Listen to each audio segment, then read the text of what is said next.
So we're going to be looking at Psalm 13, and I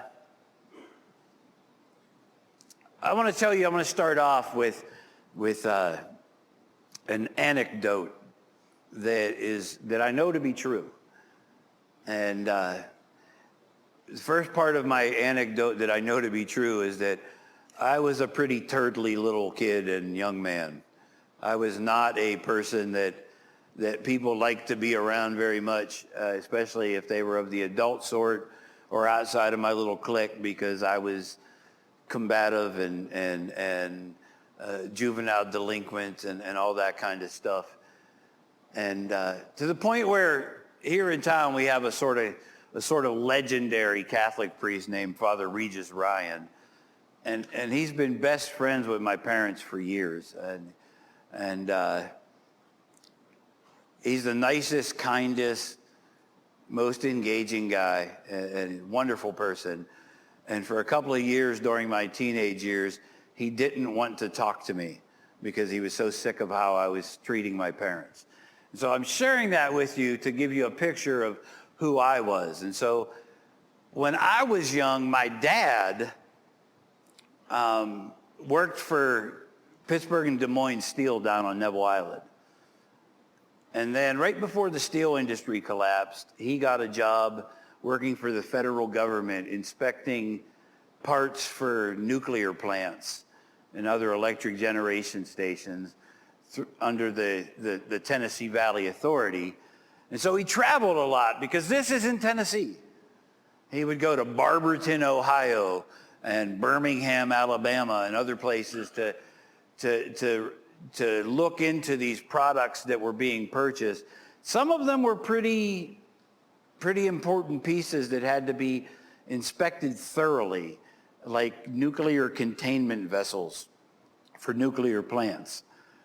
And so he took his job very seriously, because if you mess up with that, people die. And then right at the time that I was becoming a preteen and really getting out of my head, the government asked my dad to start going overseas to Asia for months. And so Dad would go over there and help them inspect the parts that were delivered for the nuclear plants that they were starting to build in Japan and in South Korea. So Dad's been gone for a while now, 7 years this month, but he wanted to let me know when Fukushima happened. He didn't inspect any of the parts for Fukushima. But I tell you all of this because right at the time of my life where I needed my dad around to cuff me upside my head and help straighten me out, because he had a family of 9 to feed, and felt like he had to say yes to everything that they asked of him, he was overseas. And my mom didn't know what to do with me. I have 6 sisters. And so she was pretty used to raising girls. But she didn't know what to do with a hellion of a boy. And so I just got further and further out of control. And when Dad would come home and try to talk to me, I was angry at him for not being around. And so I would be disrespectful, and I would disappear for days on end. And we weren't friends, my dad and I. He was a good present father when I was young, and he was a good providing father when I was in my teens. But because he wasn't around much, I made the relationship impossible. And so I share all that to tell you that in his later years, after I moved back this direction, in 2005, for the first time in our lives, he and I became friends. And I started to get to know who he was as a man. And he had a brain tumor where they had to cut his head open like a pumpkin and dig around in the front of his brain. And because of that, eventually they had to take his driver's license from him. And Dad had traveled so much for a living, he was really used to traveling and loved being on the road. And so After they took his driver's license, every year, a couple of times a year, I would pile him in the car and we would just take off. We would head for Kansas or for Memphis, Tennessee, or for Knoxville, Tennessee, or for Buffalo, New York. And we would visit some of his old friends, and we would go to places and hang out together. But the places that we went to didn't really matter much. What mattered was that we were stuck in a car together. And so I got to learn things about my dad as we drove hour after hour that I never knew. My dad had some real insecurities. He was a guy who had sired 7 children and provided for all of them despite not having a college education. In fact, his job that he was doing for the TVA required a college education, and that was part of why he felt like he had to say yes to everything that they asked of him, because he thought he'd be the first guy let go if he said no to anything, because everybody else that he worked with had gone to university. And so he was a little bit ashamed of his education level.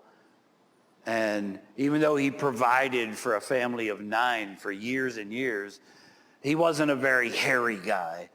And then after he had his brain tumor, it impacted his body's capacity to create an adequate level of testosterone. So he would barely grow any facial hair at all, and his legs didn't have any hair on them. And he was sort of embarrassed about that. He felt like he was less than manly because of that. And I remember telling him, we were driving through Cincinnati when this conversation was taking place, and he said, he felt a little bit emasculated by this stuff. And I said, Dad, you sired 7 children and you've provided for them for decades so that your wife could stay home and raise them. That's very manly. It doesn't matter how much hair you have growing on your chin. That's, the sign of a man is what you do with your manhood, not how it physically manifests on your body. But I was a little shocked. I didn't know him because of me when I was younger, but I always looked at him as somebody who was confident and somebody who was competent. And I think those folks that are around my age would say that that's how we viewed most adults. We viewed most adults as being competent and confident. There was a clear delineation between childhood, adolescence, and then adulthood. That these guys had fought in World War II in Korea. Some of them later had gone off to Vietnam. They didn't have the same habits as their children. They changed the oil on their cars and repaired things around the house. They didn't come home and play the same video games that their kids were playing. And partly because there weren't any video games, so I was about in my mid-teens, but also because it was different. The Apostle Paul says, when I was a child, I thought like a child, but when I became a man, I put away the things of a child. And so there was a different flavor to adulthood. Now it's a little confusing. We have a lot of adults that don't seem very adult-like, and we have, especially in a town like this, we have a lot of men who aren't men. They're overgrown children. They're proud because they have 10 kids, but they haven't raised any of them. And they haven't paid the bills for any of them, and they haven't been around to help their mom on the difficult days because they never married their mom. And that's our culture now. But I was shocked to find out that my dad had insecurities about his own journey. But I would have never found out these things. I never would have drawn close to my dad if we didn't spend that time together. And I'm sharing that for a reason. We're going to look at this psalm now. Lord, we ask that you bless the reading of your word.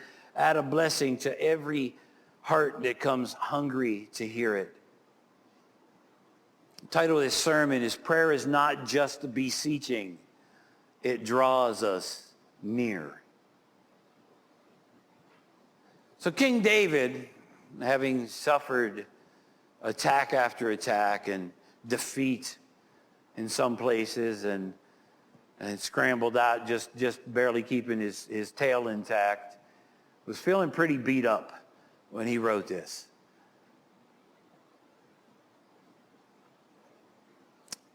And he writes, "How long, O Lord, will you forget me forever? How long will you hide your face from me? How long shall I take counsel in my soul, having sorrow in my heart daily? How long will my enemy be exalted over me? Consider and hear me, O Lord my God. Enlighten my eyes, lest I sleep the sleep of death. Lest my enemies say, I have prevailed against him. Lest those who trouble me rejoice when I am moved. But I have trusted in your mercy. My heart shall rejoice in your salvation. I will sing to the Lord because he has dealt bountifully with me." We look at this psalm, this message of God, and the first thing I want to tell you is not all of the psalms are theological expressions. They're not all theologically sound.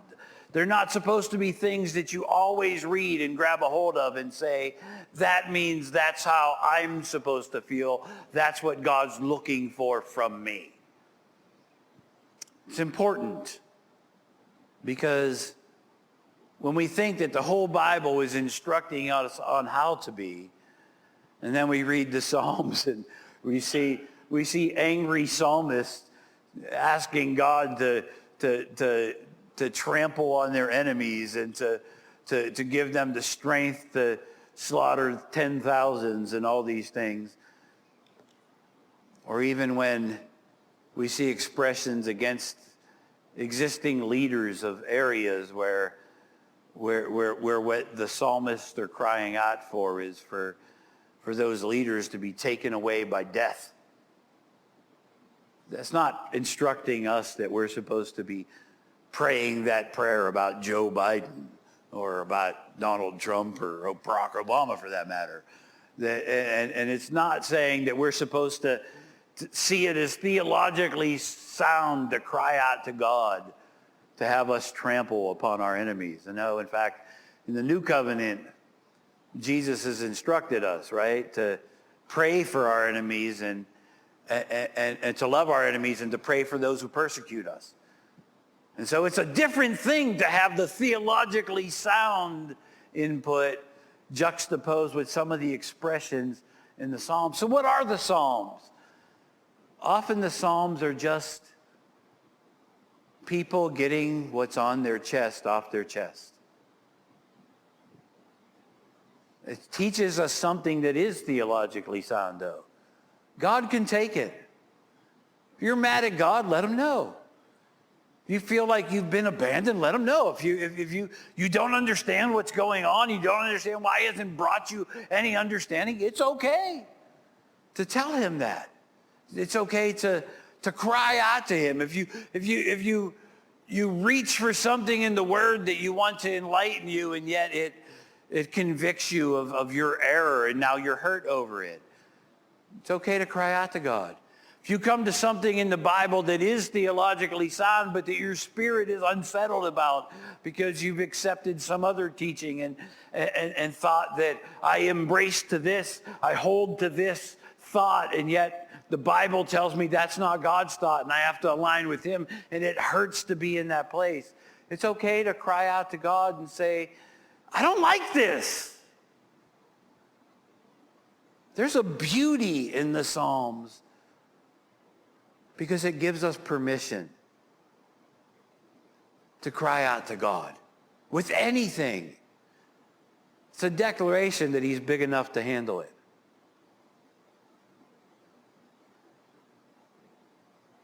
At this point, David's a man. He once was a boy. He was a shepherd boy, had a bunch of brothers. They were all bigger than him. They were all older than him. They were all accomplished in their own way. They were all inscripted into the army while he stayed home tending to the sheep and was his father's errand boy. And yet God had sent him on an errand for his father to deliver care packages, in effect, to them when they were off to war, and then used this young shepherd boy to fight a giant named Goliath and defeat him and win a great victory for the Israelites. God had allowed him to face a bear as a young shepherd boy and defeat that bear. God had allowed him to face a lion as a young shepherd boy and defeat that lion. I was talking with some people just today and yesterday about how God doesn't bring us to every moment of ugliness and conflict in our life, but God can work through it. And God will bring all things together for our good. And God will teach us things, or even move in miraculous power sometimes through circumstances that we've dug our own hole to get into.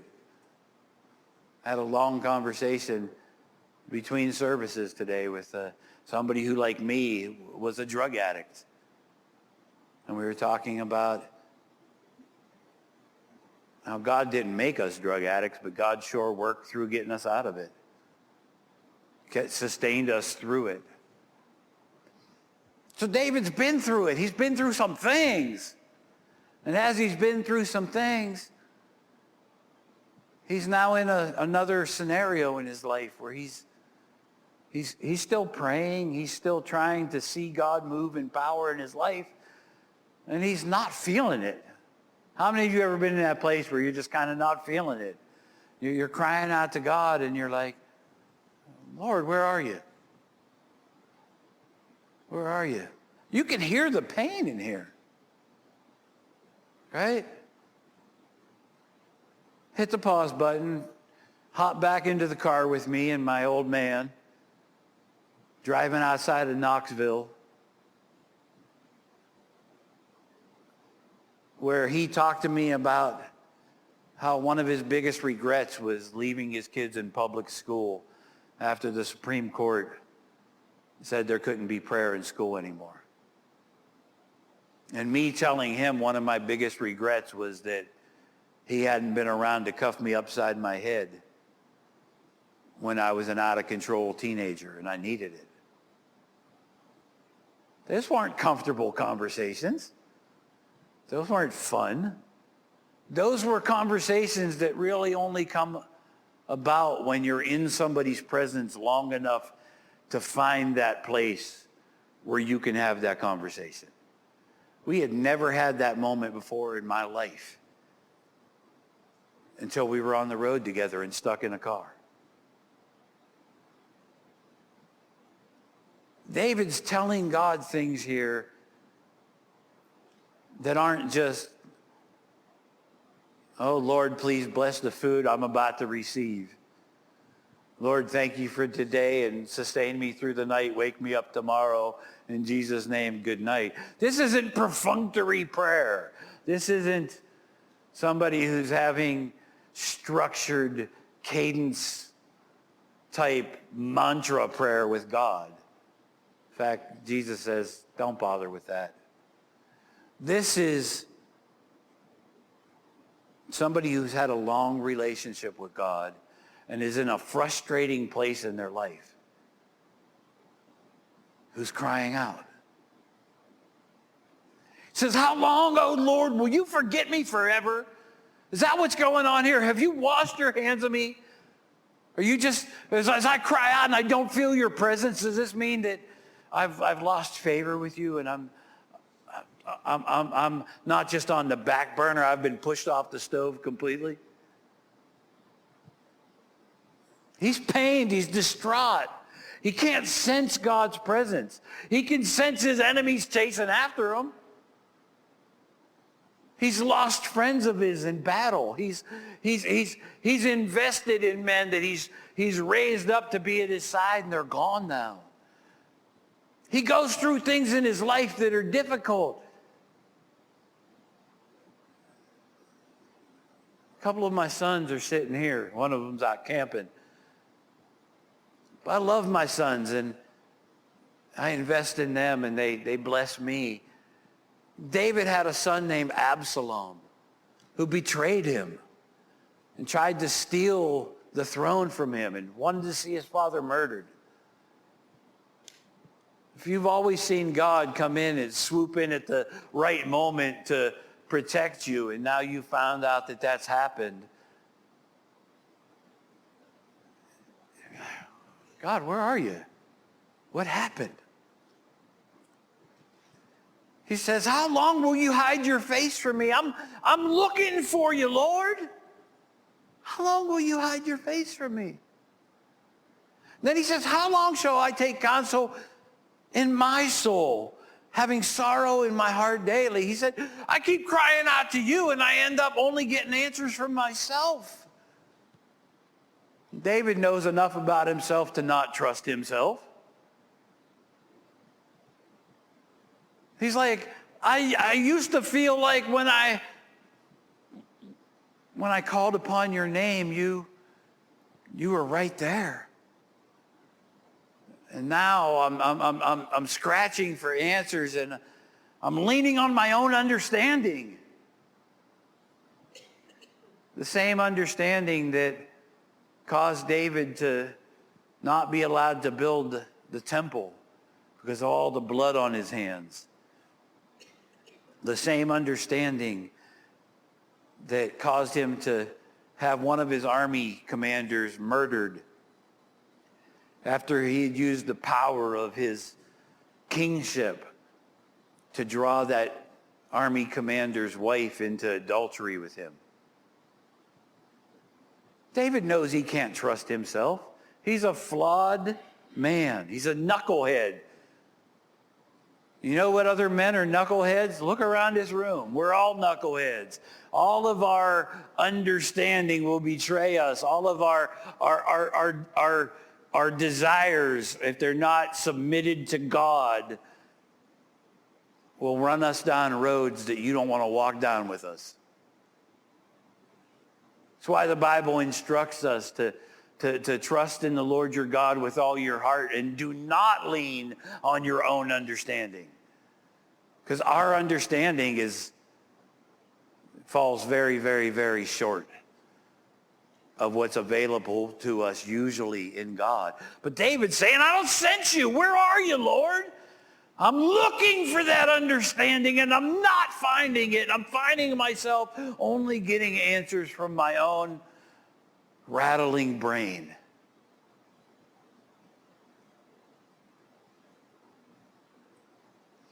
He's sorrowful. He's hurting. He has a sense of abandonment here. I think I've learned to hate the pain that comes from abandonment vicariously in this town more than I hate anything else that I've learned through others. You know how many women I've talked to over the 17 years Faith Bridge has been open, who never had one of the men stick around and put a ring on their finger, who've given birth to kids from several guys who all disappeared like a fart in the wind, and they're just left saying, where are you?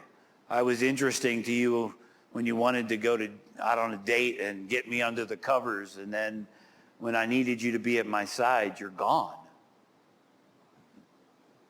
But even worse is the abandonment that these kids grow up with.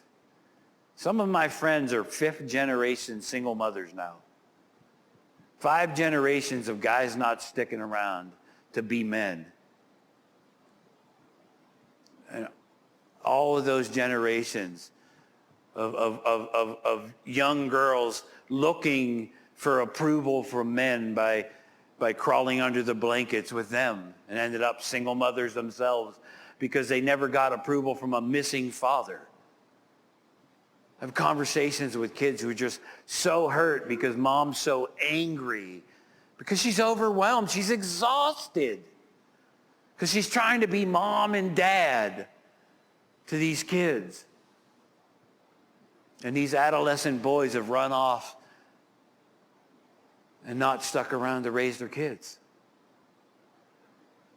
The pain of that abandonment is like a defining characteristic of this town. And it has opened doors to so much evil. There have been so many demonic footholds that have been able to take place in this town simply because of that. People are like, oh, Stowe Rocks is a troubled school district because it's poor. Sort of. It's a troubled school district because it's a school district where kids show up for kindergarten and can't count to 10 and don't know how to tie their shoes, don't know their alphabet, but they know every cuss word in the book. If you go out to North Allegheny, it's not like that. The number of kids raised without a father out there is minuscule.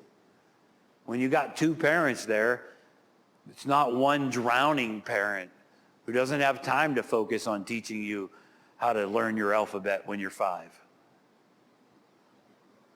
It's a different thing. The pain that comes from abandonment is real. David is saying here, I'm feeling it. Where are you, Lord? Let me encourage you, church family. You are one of the answers to the abandonment that people feel around here. The family that you make is amazing. The fellowship that you have on third Sunday and at the cookouts, where you're sitting around the table with people you just met and loving on them, and when you're inviting them over to your house for game night or to watch a movie or to have a cookout at your place, you're replacing something that's missing in their life, and that's important. But you're also helping heal that wound. We're teaching another generation of people not to fall into that trap, not to make the same mistakes, not to subject your kids to missing fathers by crawling under the blankets with Johnny on the block because he looks good with his shirt off. Wait until he's Johnny with a ring and a job who wants to stick around and be a husband. And we're seeing out of that, some families are seeing the first time somebody stopping the bleeding in their family in generations. I'm doing weddings for people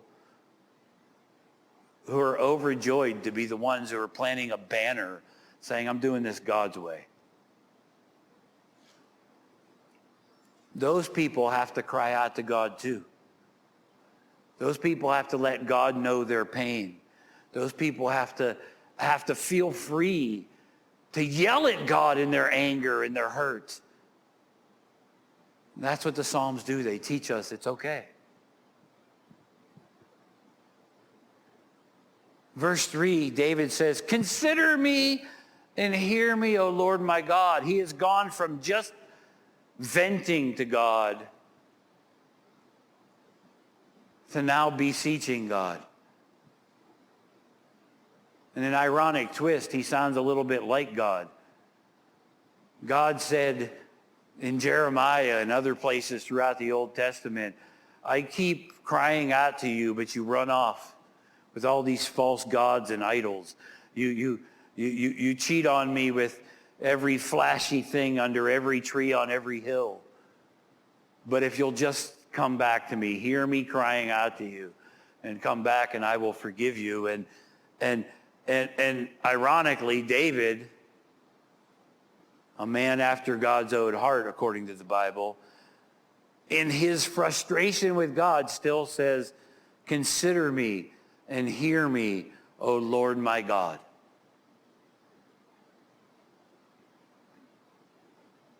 Here's the answer.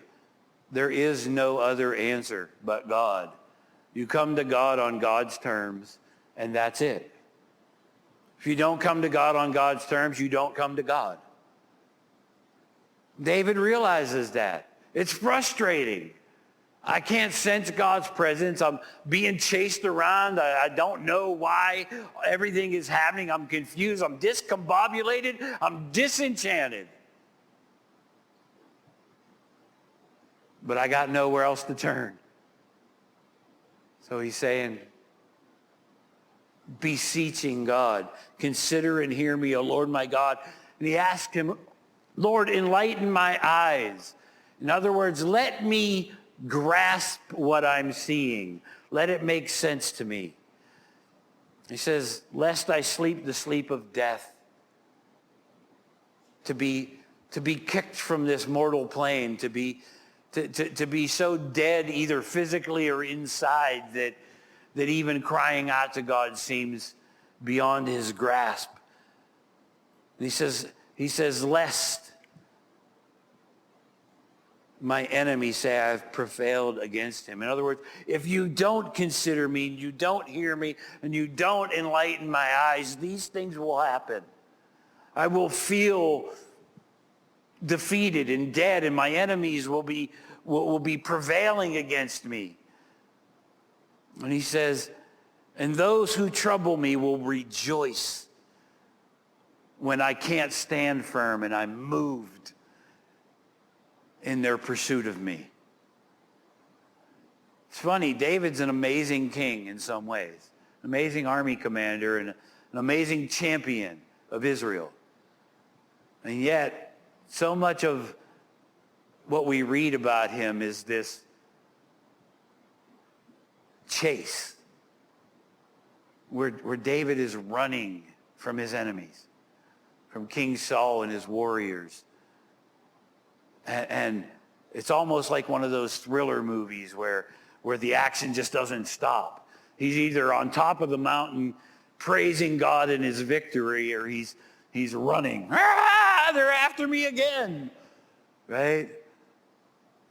But he's crying out, beseeching God here. But he's inferring in what he's saying that even God would be shortchanged if David's enemies make these gains.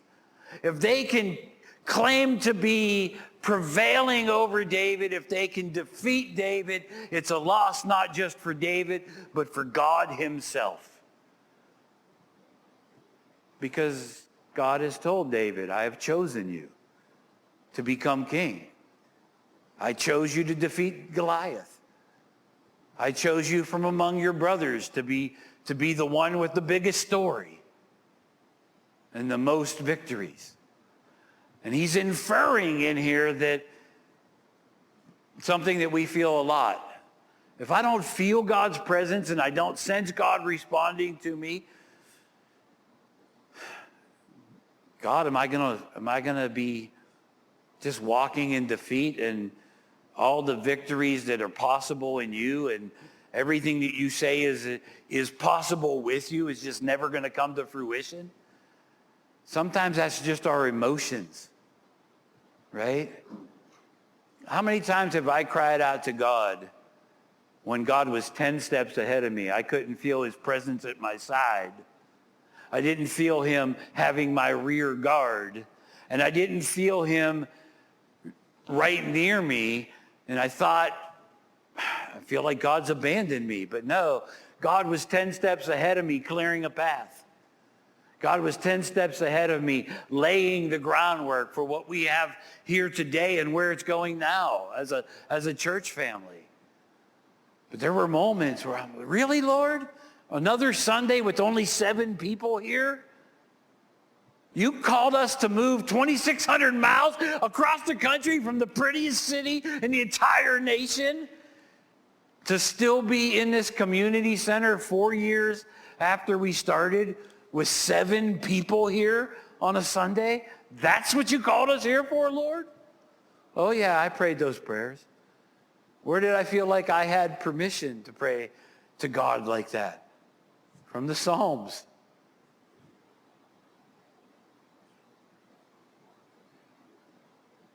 And then in the last two verses here,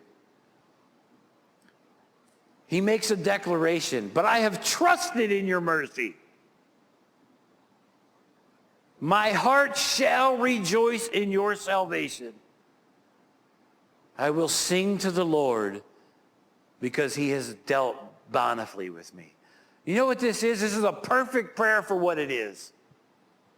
And it's completely backwards for what we desire in our prayers. Right?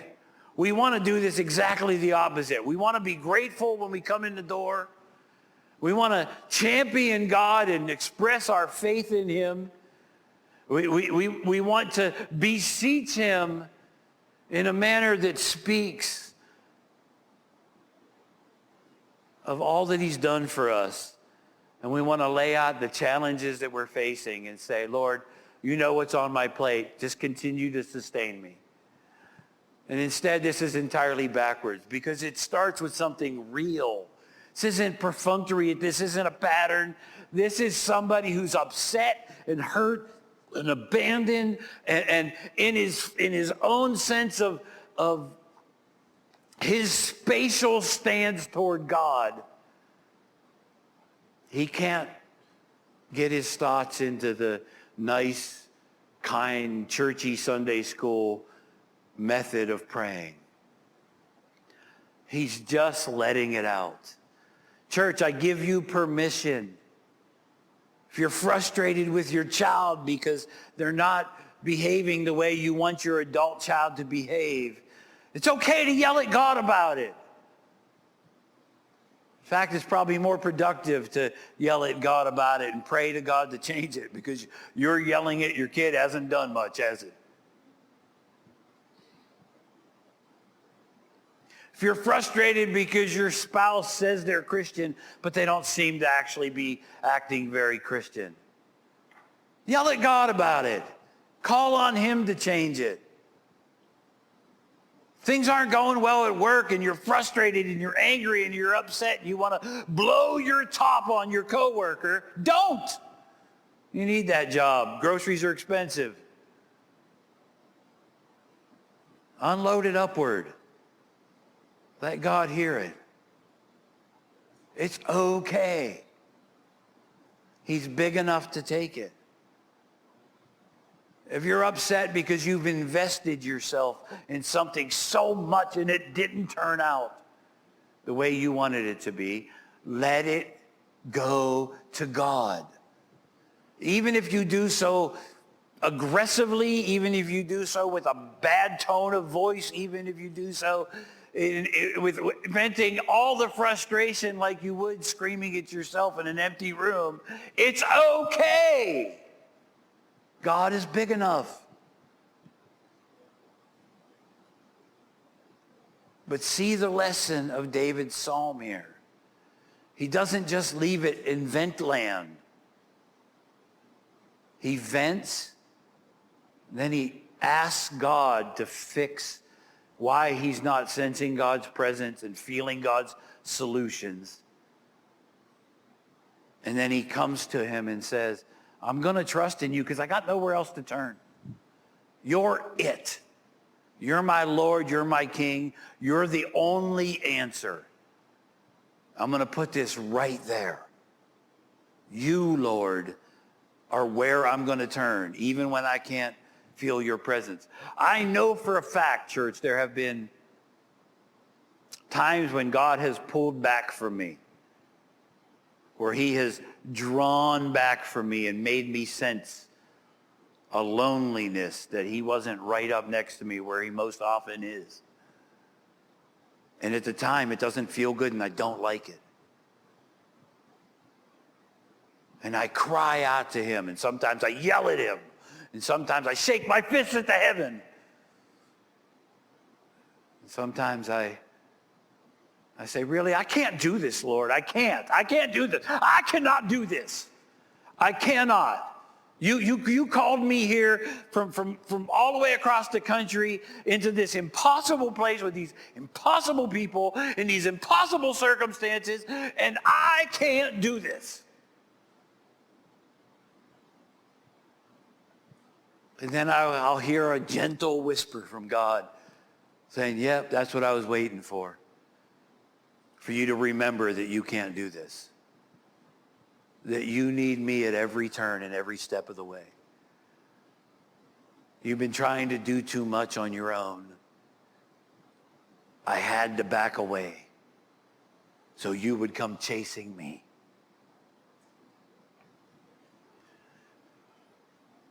It doesn't feel good, but it is good. I don't know what you're going through. And I don't know how frustrated you are. I don't know if you're tied up in sin that you can't let go of, or if you're tied up in anger that you can't find a healthy way to vent. I don't know if you're just a walking ball of disenchanted frustrations with life, and you've just been holding it in because you were always taught that no. You don't yell at God. He's God and he's holy, and it's inappropriate to express yourself in that manner toward him. In fact, you should pray in these nice little ways of, our Father who art in heaven, these things you've been taught to memorize as a kid. And that's the only way you know how to pray. Let it go. God wants a real relationship with you. When I run into my dad in heaven, I'm going to be overjoyed to see him. I'm sure he's there because even though he came up and spent his whole life in the Catholic Church and I don't agree with some of their theology and doctrine, I also recognize that in theologically sound churches there are lost people who claim they're Christian. But I've had enough conversations with him because we spent time in that car. We spent time where I said things that hurt him. He didn't like to hear that it wasn't healthy for me to not have him around when I was 14. That hurt him. But it drew us closer. He said things to me about the way I treated my parents and their frustrations with me when I was in my addictions that hurt me because I hate how I treated my parents. I hated being reminded of how much it hurt them. But it drew us closer. When you go to God for a real conversation, you're not having a religious experience. You're having a relational experience. The whole reason Jesus came to die on the cross was so that you could have that relational experience and not just religion. If nobody has ever given you permission before today to have real conversations with God, hear it loud and clear, not just from my mouth, but from the Holy Scripture of God. It's okay. Lay it out before God. And even if it hurts, and even if you think some of the things you're saying are hurting him, it's relational. It will draw you closer.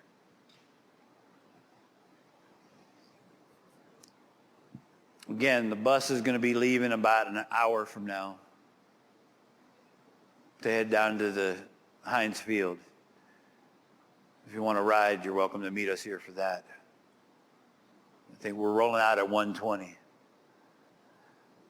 I'm going to ask my brother Sam Miller to come up and pray us out. If you need to talk to me because you need a real relationship with God and you don't feel like you've ever had one, come see me in the side room right here. I will be able to help you begin that relationship. But I have to be truthful. I can't have your relationship with God. You have to learn how to have your relationship with God. So I can help you begin it, and I can promise that a whole bunch of us are willing to walk at your side. But if you need to have that conversation, come see me.